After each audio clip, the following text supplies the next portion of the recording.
नमस्कार दोस्तों, आप सभी का स्वागत है आपके अपने YouTube channel smart study point पे। उम्मीद है आप सभी अच्छे होंगे। तो आज का हमारा जो सेशन होगा बेसिकली हमने लिया है जीके जीएस का। देखिए, ये एक क्विज चल रहा है, तो जीके जीएस का हमने जो लिया है, क्योंकि बेसिकली अगर आप बीए देते हैं या बीएससी देते हैं या फिर बीकॉम देते हैं, तो उन सभी में जो जीके जीएस का जो पलड़ा होता है वो भारी होता है हमेशा। ठीक है, फिर चाहे वो आपका बीए में ऑप्शनल हो या फिर जीके जीएस करंट अफेयर्स हो का हो, या फिर बीएससी में आपके जीके जीएस का हो, या फिर बीकॉम के हो। तो आपको जीके जीएस का एक सेशन जो आपको पूरा देखना है, क्योंकि ये तीनों के लिए होगा, बीए बीकॉम और बीएससी तीनों के लिए। साथ ही साथ में इसके बाद जो अगला सेशन आएगा वो हम लोग कोशिश करेंगे कि वो अलग अलग सेपरेटली, जैसे रीजनिंग का भी हो सकता है कि हम बीए और बीएससी का एक ही बनाएं, क्योंकि पैटर्न वही सेम ही है। साथ ही साथ में मैं बता दूं कि अब इसके बाद जो होगा, इसके बाद जैसे मैथ्स का जो होता है, तो मैथ्स के बीएससी का अलग बनेगा, जल्दी बनेगा, क्योंकि हमारे पास बुक अवेलेबल हो चुकी हैं। इसके बाद बीए का जो करंट अफेयर्स का या फिर रीजनिंग का है वो अलग बनेगा। तो ये सेशन हम साथ ही में लेंगे, क्योंकि ये सेशन जो पैटर्न फॉलो किया जाता है एयू के एग्ज़ाम में वो सेम ही होता है। तो चलिए आइए देखते हैं कैसे किस प्रकार से प्रश्न पूछे गए हैं। तो आई थिंक आपको समझ में आ गया होगा कि हमने अभी तक क्या डिस्कशन किया, कि जो पैटर्न होता है इलाहाबाद यूनिवर्सिटी का, वो पैटर्न बीए, बीएससी और बीकॉम तीनों के लिए एक ही होता है। किसके लिए? करंट अफेयर्स, जीके जीएस, ठीक है, और रीजनिंग। ये तीन ऐसे हैं, कौन कौन से? करंट अफेयर्स, ठीक है, जीके जीएस और plus current affairs, GK GS और रीजनिंग, ये तीनों का एक ही होता है। बाकी जो अलग होता है, जैसे बीएससी का मैथ्स हम उसको अलग देखेंगे, और रीजनिंग वगैरह हो गया जो बीए का होता है रीजनिंग का, उसको हम अलग देखेंगे। ठीक है, वो चीज़ें अलग होती हैं, तो उसको हम अलग से वीडियो में डिस्कशन करेंगे। तो आई होप ये चीज़ें आपको पसंद आ गई होंगी, समझ में आ गई होंगी। ये चीज़ें हम जो है वीडियो साथ में देखेंगे, क्योंकि बीए, बीएससी और बीकॉम ये तीनों के लिए है, तो पैटर्न एक ही फॉलो करता है। तो हम बताते चलेंगे कि कौन सा बीए में पूछा गया है, कौन सा बीएससी में पूछा गया है। हालांकि आपको रटना सभी है, क्योंकि जो पूछे गए हैं वो कुछ साल पीछे पूछे गए हैं या फिर कुछ साल आगे पूछे गए हैं, तो उस पर आपको ध्यान नहीं देना है, आपको सभी याद करने हैं। जैसे पूछा गया है इसमें कि भारत के निम्नलिखित रक्षा उपग्रहों में से कौन सा 2019 में प्रक्षेपित किया गया था? विच of the following defence satellite of India watch launched in 2019? तो आपका जो ऑप्शन होगा ईमीसैट, ठीक है, ईमीसैट जो था वो 2019 में भारत के रक्षा उपग्रहों के अंतर्गत छोड़ा गया था। तो आई होप आपको ये समझ में आ गया होगा। अगला देखते हैं। अगला हमारा क्वेश्चन है कि हीरे में प्रत्येक कार्बन, देखिए ये बीएससी में बीए में पूछा गया, 2018 का प्रश्न पत्र है। ठीक है, अब बताते चलेंगे किस प्रकार से पूछा गया था। तो बीए में पूछा गया था, हीरे में प्रत्येक कार्बन परमाणु में माफ़ कीजिएगा, इसमें कन्फ्यूजन है। ठीक है, ये क्वेश्चन थोड़ा वो अलग था, ये क्वेश्चन अलग है। तो हीरे में प्रत्येक कार्बन परमाणु कितने परमाणुओं से जुड़ा होता है? तो हीरे में जो प्रत्येक कार्बन परमाणु होता है वो 4 कार्बन परमाणुओं के साथ में जुड़ा होता है। ठीक है, आपको इस प्रकार से बेंजीन का आपको पता होगा, हीरे का, हालांकि ये बेंजीन का है C6H6। तो इसमें पूछा क्या गया है कि हीरे में प्रत्येक कार्बन परमाणु कितने कार्बन परमाणुओं के साथ जुड़ा होता है? तो C मतलब कार्बन से। तो इस प्रकार से यहाँ पे बताया गया है कि 4 कार्बन परमाणु से हीरे में जुड़ा होता है। ठीक है, आई थिंक आपको ये समझ में आ गया होगा। अगला हमारा है कि 16 मिनट में मिनट की सुई घंटे की सुई के सापेक्ष कितने आगे बढ़ेगी? आपको इसको लगाना है। ठीक है, इसमें क्या पूछा गया है कि इन 16 minute the minute had gains, ठीक है, कितने मिनट? तो आपको 88 मिनट होगा। वो कैसे होगा उसको हम, हालांकि ये रीजनिंग का क्वेश्चन है इसलिए हम इसको अलग से वीडियो में डिस्कशन करेंगे।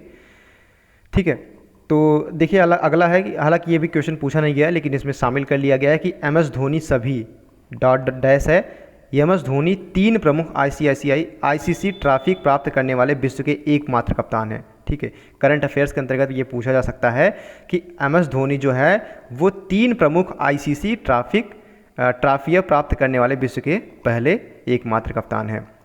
अगला हमारा है कि जो कि मोस्ट इम्पॉर्टेंट है कि पृथ्वी दिवस कब मनाया जाता है? हर बार जो है, कभी कभी पर्यावरण दिवस कब मनाया जाता है, कभी कभी वुमेंस डे कब मनाया जाता है। ठीक है, तो इस प्रकार से क्वेश्चंस आते रहते हैं, 2 या 3 क्वेश्चन हर बार इस बार से पूछे जाते हैं हर एग्ज़ाम में। ठीक है, चाहे वो बीएससी हो, चाहे बीए हो, चाहे बीकॉम का हो। तो ऑप्शन इसमें 22 अप्रैल को जो है वो पृथ्वी दिवस मनाया जाता है। ठीक है, वर्ल्ड अर्थ डे जो है वो 22 अप्रैल को मनाया जाता है। आई थिंक आपको ये समझ में आ गया होगा। अगला हमारा क्वेश्चन है कि सोडियम कार्बोनेट का सामान्य नाम क्या है? What is the common name of sodium carbonate? तो सोडियम कार्बोनेट का जो कॉमन नेम है वो धावन सोडा है। ये मैं आपको बता दूं कि बीए के पेपर में 2018 के प्रश्न पत्र में पूछा गया था, साथ ही साथ में बीएससी के भी पेपर में पूछा गया था। ये किस साल पूछा गया था बीएससी के पेपर मुझे कंफर्म नहीं है, एक बार मैं देख के बता दूंगा, लेकिन बीएससी के पेपर में और बीए के पेपर में दोनों पूछा गया था। मैं आपको एक बार पेपर जो है प्रीवियस ईयर का जो पेपर है उसका स्क्रीनशॉट आपको व्हाट्सएप या फिर टेलीग्राम लिंक पे आपको डाल दूंगा, तो वहाँ से आप लोग देख लीजिएगा, क्योंकि ये क्वेश्चन जो है वो पूछे गए हैं, रिपीटेड क्वेश्चन है, पूछे जाने की संभावना 100% है। ठीक है, अगला क्वेश्चन की बात करते हैं कि इनमें से कौन सा देश ओलंपिक 2020 की मेजबानी करेगा। 100% आने के चांसेस हैं, चाहे वो बीए हो चाहे बीएससी। मैं बार बार रिपीट नहीं करूंगा, आपको समझ में चलना है कि पैटर्न जो है वो सेम पैटर्न है, इसलिए आने की संभावना सभी एग्जाम में है। तो इनमें से कौन सा देश ओलंपिक 2020 की मेजबानी करेगा। Which country will host the Olympic 2020। तो जापान जो है वो ओलंपिक 2020 की मेजबानी करेगा। ठीक है, ये ऑप्शन सही हो जाएगा। अगला हमारा है कि कौन सा बल वस्तु की गति के विपरीत दिशा में कार्य करता है। ठीक है, ये बीएससी के पेपर में पूछा गया था आई थिंक, इसलिए इसमें शामिल किया गया है। Which force act in the direct opposite to the motions of the object. जो भूमि की सतह और वस्तु की गति का विरोध करने वाली वस्तु के बीच लगता है। Which is between surface of the ground and the object opposing the motions of the object. इसमें क्या पूछा गया है कि ऐसा कौन सा बल है, ठीक है, जो गति की विपरीत दिशा में लगता है। मान लीजिए गति तो गाड़ी इधर से आ रही है लेकिन बल इधर से लगेगा, और क्या बताया गया है कि जो भूमि की सतह और वस्तु की गति का विरोध करने वाली वस्तु के बीच में लगता है। ठीक है, तो ये चीज़ें बताई गई हैं कि ऐसा कौन सा बल है जो कि गति के विपरीत, ठीक है, वस्तु की गति के विपरीत दिशा में कार्य करता है और भूमि की सतह और वस्तु की गति का विरोध करने वाली वस्तु के बीच में लगता है, तो वो घर्षण बल है। ठीक है, फ्रिक्शन फोर्स। हालांकि इसको घुमा के खींचा गया, इतना टफ नहीं पूछा जाता, मैं आपको बता दूं सीधी लैंग्वेज में पूछा जाता है। तो हालांकि ये क्वेश्चन शामिल कर लिया गया है, लेकिन इसको आपको ध्यान रख लेना है। अगला हमारा एक परमाणु क्रमांक 14 वाला तत्व जो कठोर होता है, ये बीएससी पेपर में पूछा गया है कि the element which atomic number is 14 is hard and form acidic oxide and a covalent halide. ठीक है, to which of the following categories does the element belong. मतलब कि परमाणु क्रमांक 14 वाला तत्व जो कठोर होता है, अम्लीय ऑक्साइड और एक सहसंयोजक हैलाइड बनाता है, निम्नलिखित में से कौन सी श्रेणी का तत्व है। उपधातु। ठीक है, उपधातु का होता है। अगला हमारा है कि धारा का सतत प्रवाह प्राप्त करने के लिए किसी चालक को दो सिरों, ये बीएससी के पेपर में पूछा गया है कि धारा का सतत प्रवाह प्राप्त करने के लिए किसी चालक को दो सिरों के बीच विद्युत विभवांतर बनाए रखने के लिए सबसे आसान विधि है कि उसे बैटरी के टर्मिनलों के बीच जोड़ देना चाहिए। क्या कहा गया है कि अगर हमें धारा का प्रवाह करना है किसी चालक के दो सिरों के बीच में, उसमें भी विभवांतर बनाए के रखने के लिए, तो डेफिनेटली थोड़ा सा घुमा फिरा के पूछा गया है। हालांकि बीएससी का इस पेपर जो है वो सरल भाषा में होता है। तो इसमें क्या बताया गया है कि विभवांतर को बनाए रखने के लिए क्या करेंगे हम, तो विभवांतर को बनाए रखने के लिए दोनों टर्मिनलों के बीच में हम बैटरी जोड़ देंगे। सेम चीज़ें, बहुत ज़्यादा टफ नहीं है, घुमा फिरा के पूछा गया, इस वजह से थोड़ा सा आपको लग रहा होगा। यदि कोई आपतित किरण किसी, देखिए बीएससी का प्रश्न है, यदि कोई आपतित किरण किसी अवतल दर्पण से उसी मार्ग में परावर्तित हो तो वह किरण किस बिंदु से होकर गुजरती है। मान लीजिए ये आपका जो है लेंस है, यहाँ पे बताया गया है कि ये आती है और इसी पथ पर वापस चली जाती है, तो ये कौन सा होगा, फोकस होगा, वक्रता केंद्र होगा, सी होगा या फिर फोकस। तो आपको डेफिनेटली पता है कि वक्रता केंद्र पर अगर कोई प्रकाश की किरण आपतित होती है तो वह वापस उसी डायरेक्शन में चली जाती है। क्या बताया गया, यदि कोई आपतित किरण किसी अवतल दर्पण, यहाँ पे आपको याद रखना है कि if an incident ray is reflected back along to the same path in concave mirror then through which point does that ray passes, तो वक्रता केंद्र पर। अगला हमारा क्वेश्चन है अवतल दर्पण और उत्तल दर्पण, इस बात का आपको ध्यान रखना है। ठीक है, अगर बीएससी के एग्जाम में आप इन्वॉल्व हो रहे हैं तो इतना आपको ध्यान रखना है। पौधों के ऊतकों के प्रमुख प्रकारों में पाए जाने वाली पादप कोशिकाओं का प्रकार है। The types of plant cell found in major types of plant tissue is are.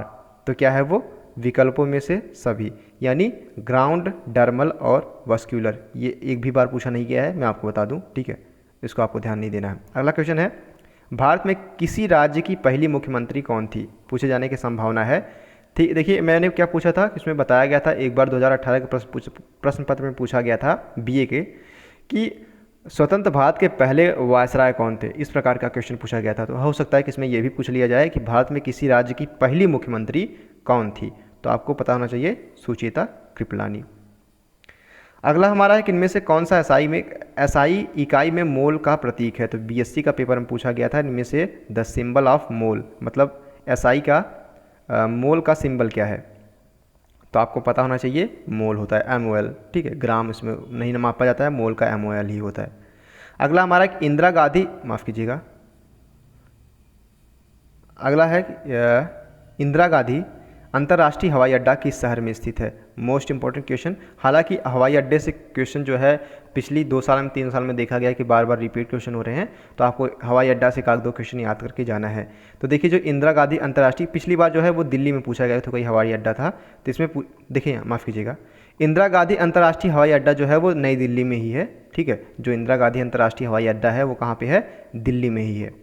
अगला हमारा क्वेश्चन है कि scurvy is the symptoms of which include bleeding gums may be prevented by adding to the diet, मतलब scurvy रोग जिसके लक्षणों में मसूड़ों का खून आना शामिल है, उसमें आहार में करके रोका जा सकता है। मतलब यहाँ पे साफ साफ जो है पूछा गया था कि किस विटामिन की कमी से स्कर्वी रोग होता है, तो थोड़ा सा घुमा फिरा के पूछा गया है। तो उसको जो विटामिन सी की वजह से स्कर्वी रोग होता है, ये दोनों में पूछा गया था। और आपको वहाँ पे ये भी पूछा जा सकता है कि कौन सा वसा में विलेय है, जैसे कीड़ा हो गया ना, विटामिन KEDA, अगर इसको क्या करेंगे, बाकी BC है, इसको छोड़ दिया जाए, तो कीड़ा अगर वसा में गिरेगा तो वो क्या हो जाएगा, डूब जाएगा। तो कीड़ा जो है वो वसा में विलेय है। तो vitamin K, vitamin E, vitamin D, vitamin A जो है वो वसा में विलेय है, बाकी B और C वसा में विलेय नहीं है। तो इस प्रकार के भी क्वेश्चन पूछे जाते हैं, ठीक है। तो विटामिन C की कमी की वजह, कारण की वजह से जो है वो स्कर्वी होता है। विटामिन A की वजह से रतौंधी। थोड़ा थोड़ा जो आपको विटामिन A जो बेसिक चीज़ें वो आपको याद कर लेना है, ठीक है। अगला है हमारा where is the head office of export promotions council of handcraft, यानी EPCH लोकेटेड। हालांकि अभी एक भी बार पूछा नहीं गया, लेकिन पूछे जाने की संभावना भी नहीं है, ठीक है। इस टाइप के क्वेश्चन हालांकि अभी तक एक भी बार नहीं पूछे गए हैं, तो मैं रिकमेंड नहीं करूंगा। हालांकि इसका ऑप्शन जो होगा नई दिल्ली होगा, कि export promotion council for handicraft जो है मुख्यालय कहाँ पे है, नई दिल्ली में। मवेशियों में मैड काऊ रोग किस वजह से होता है। हालांकि क्वेश्चन ये भी नहीं पूछा गया है, इसको शामिल कर लिया गया है। तो मवेशियाँ जो होता है मैड काऊ रोग होता है वो मांस और हड्डी युक्त भोजन करने से होता है। अगला हमारा है कि ट्रांसपायरेशंस डिक्रीजेज इन, मतलब किन स्थितियों में वाष्पोत्सर्जन कम होता है। मोस्ट इंपॉर्टेंट क्वेश्चन BSc के लिए है कि वाष्पोत्सर्जन कम कब होगा, तो उच्च आर्द्रता पर, यानी हाई ह्यूमिडिटी पर जो है वो वाष्पोत्सर्जन कम हो जाएगा। अगला हमारा क्वेश्चन है कि निम्नलिखित में से कौन सा एक सूक्ष्म पोषक तत्व है। मोस्ट इंपॉर्टेंट फॉर BSc, ठीक है। विच of the following is micro nutrient, तो क्या हो जाएगा ऑप्शन आपका आयोडीन, मतलब सूक्ष्म पोषक तत्व कौन सा है, आयोडीन है। अगला हमारा क्वेश्चन है कि सभी बिजली के उपकरणों जैसे इलेक्ट्रिक आयरन, ठीक है, टोस्टर्स, इलेक्ट्रिक केतली, हेयर ड्रायर आदि में निम्नलिखित में से कौन सा सिद्धांत शामिल होता है। तो जो करंट का ताप प्रभाव है, करंट का ताप प्रभाव इलेक्ट्रिक आयरन, टोस्टर, इलेक्ट्रिक केतली और हेयर ड्रायर में शामिल होता है। तो ये BSc के लिए काफ़ी इंपॉर्टेंट है। किस भौतिक राशि का मात्रक ओम है। मोस्ट इंपॉर्टेंट क्वेश्चन BSc में पूछा गया था 2018 के प्रश्न पत्र में कि name of the physical quantity whose unit is ohm. तो आपको पता होगा कि प्रतिरोध का जो मात्रक होता है वो, यानी रेजिस्टेंस का जो मात्रक होता है वो क्या होता है, ओम होता है। अगला हमारा क्वेश्चन है कि माइकोलॉजी के अध्ययन किससे संबंधित है। मोस्ट इंपॉर्टेंट क्वेश्चन BA के पूछा गया था और BSc के दोनों में क्वेश्चन पूछा गया है कि mycology is related to the study of, मतलब माइकोलॉजी जो है स्टडी वो किससे संबंधित है। तो माइकोलॉजी जो है वो कवक से संबंधित है। इसी प्रकार से पूछ लिए जाते हैं, देखिए पैटर्न यही सेम फॉलो होगा, ठीक है। अगला हमारा है कि कान्हा टाइगर रिजर्व कहाँ स्थित है। टाइगर रिजर्व से भी कई बार क्वेश्चन पूछे गए हैं, BA में भी और BSc में भी। हालांकि टाइगर रिजर्व जो है मेन फोकस, क्योंकि अभी मध्य प्रदेश में आपको पता होगा कि लगातार जो है टाइगर रिजर्व बढ़ते चले जा रहे हैं, ठीक है। टाइगरों की संख्या, जो बाघों की संख्या है वो बहुत ज़्यादा है, विश्व के मुकाबले बहुत ज़्यादा भारत में है। तो इस वजह से आपको ध्यान में रखना है कि कान्हा टाइगर रिजर्व भी मध्य प्रदेश में है। अगला हमारा है कि द विनिस्ट्रेशन यानी डबल फर्टिलाइजेशन का क्या गुण है। हालांकि ये जो BSc बायो से कर रहे हैं उनके लिए मोस्ट इंपॉर्टेंट क्वेश्चन है, हो सकता है इस प्रकार से क्वेश्चन शामिल कर लिए जाए। तो double fertilization is characteristic of, तो जो आवृत बीजी हैं उनसे संबंधित है, यानी एंगिनोस्पर्म से संबंधित है जो द्विवीय निषेचन है, ठीक है। अगला हमारा है निम्नलिखित में से कौन सा पृथ्वी पर पाया जाने वाला सबसे हल्का पदार्थ है। हालांकि पूछा तो नहीं गया लेकिन पूछे जाने की संभावना है। तो कठोर पदार्थ पूछा गया है, बीए के पेपर में पूछा गया था, ठीक है। उसमें हीरा दिया था, कोयला दिया था, ठीक है, कांपर दिया था, तांबा दिया था, मुझे ऑप्शन भी याद है। तो इसमें आपको हीरा लगाना था, ठीक है। इसमें भी हीरा लगाना है। निम्नलिखित में से कौन सा पृथ्वी पर पाया जाने वाला सबसे हल्का पदार्थ है? माफ़ कीजिएगा, यहाँ पे सबसे हल्का पदार्थ पूछा गया है, तो हीरा जो है वो सबसे हल्का पदार्थ है, जबकि कार्बाइन, एरोग्राफाइट और ऑप्शन के हिसाब से देखा जाए तो हीरा सबसे हल्का पदार्थ है। तो अगला हमारा है कि बीरबल किस मुगल सम्राट के दरबार के सदस्य थे? हालांकि जो है ये इस प्रकार से नहीं पूछा गया था, लेकिन क्वेश्चन जो था वो तानसेन से संबंधित पूछा गया था एक बार बीए के पेपर में कि तानसेन किसके दरबारी था, ठीक है। तो बीरबल किस मुगल सम्राट, आपको पता होगा अकबर था, अकबर के दरबारी का था। तो ऑप्शन जो हमारा ए होगा वो सही हो जाएगा। मोस्ट इंपॉर्टेंट क्वेश्चन हर बार पूछा गया है, बीए के पेपर में पूछा गया है, ठीक है। 2017-2018 के पेपर में पूछा गया, लगातार ये पूछा गया है कि मानव कान की सामान्य क्षमता कितनी होती है? तो 20 हर्ट्ज से 20 किलो हर्ट्ज तक, ठीक है, 20 हर्ट्ज से। ये सेम क्वेश्चन इस प्रकार से था कि what is the human ear normal Audible range, ठीक है। तो मतलब मानव की कान जो होती है वो कहाँ तक, कितने ऑडिबल तक सुन सकती है? तो अगर 20 हर्ट्ज से कम होगा तो वो नहीं सुन सकती है, 20 हर्ट्ज से 20,000 हर्ट्ज तक होगा तो वो सुन सकती है, 20 किलो हर्ट्ज से अगर ऊपर होगा तो उसे कुछ जीव जैसे चमगादड़, बिल्ली, ये यही सुन सकते हैं। मानव अगर कहा जाए कि मानव श्रव्य संख्या के अंतर्गत उसके बाहर है, ठीक है। तो मानव इसको नहीं सुन सकता। तो ये चीज़ें थी, आई थिंक आपको ये समझ में आया हो गया। तो वीडियो लंबा ना हो तो इस प्रकार से पार्ट 1 पार्ट 2 करके हम यहाँ पे लगातार सेशन चलाते रहेंगे। वीडियो आपको कैसा लगा डेफिनेटली आप बताइएगा, अपने दोस्तों के साथ भी शेयर कीजिएगा। इस रिलेटेड अगर आपको कोई भी क्वेरी हो डेफिनेटली आप हमसे जुड़ सकते हैं व्हाट्सअप नंबर से, या फिर डेफिनेटली आप मैसेज करके पूछ सकते हैं। मैं आपको क्वेरी का डेफिनेटली मैं कोशिश करूँगा कि उसको जवाब दूँ। Thank you so much.